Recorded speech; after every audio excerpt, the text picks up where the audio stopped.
Hi, today I want to show you how I've made a light modifier out of a lampshade, which looks a bit like this.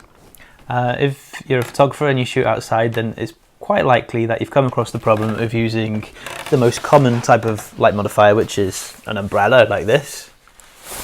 Whoa! And that is that they're kind of like sails, so as soon as there's a bit of wind, you blow away. And I've pretty much lost track of the number of umbrellas that I've lost, the number of flash guns like this which are smashed on the ground, and it gets quite costly. So a couple of months ago I was asked to photograph a music event, not something I do particularly often, but I was a bit reluctant to bring my light stands, flash guns and umbrellas and all that kind of stuff when there's likely lots of people partying and, you know, adverse weather conditions.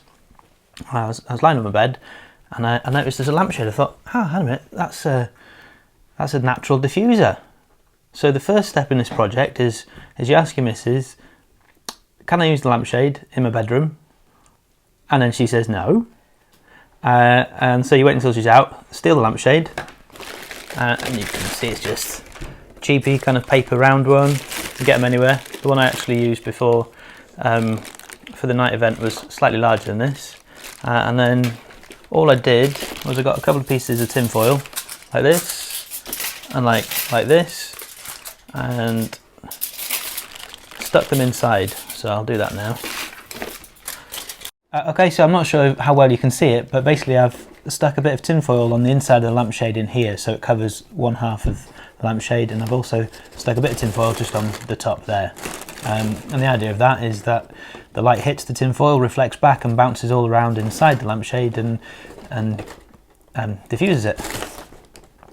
Okay, and then the next step is you get your flash, which is one like this. I quite often use Yongnuo flashes and these Yongnuo triggers because, again, if they break, they're actually quite a lot cheaper than the own brand Canon and Nikon ones. And then basically you just put this on top of the flash, nothing very complicated really. That goes on there, and you want the flash to be pointing towards the tin foil, so it bounces off the tin foil and then bounces back out of the shade.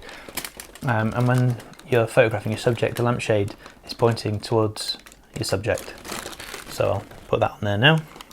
Okay, and then you can see what the final piece is it's something that looks like a little bit like this. You've got the flash inside the lampshade. These triggers are very good. You can control the flash gun here, and then you just take a picture of whatever it is that you want to take a picture of.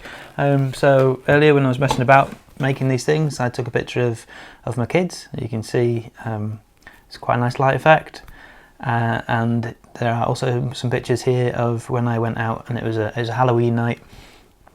Had it outside, wasn't bothered by the weather conditions or anything like that, and as you can see, it creates a pretty nice light effect.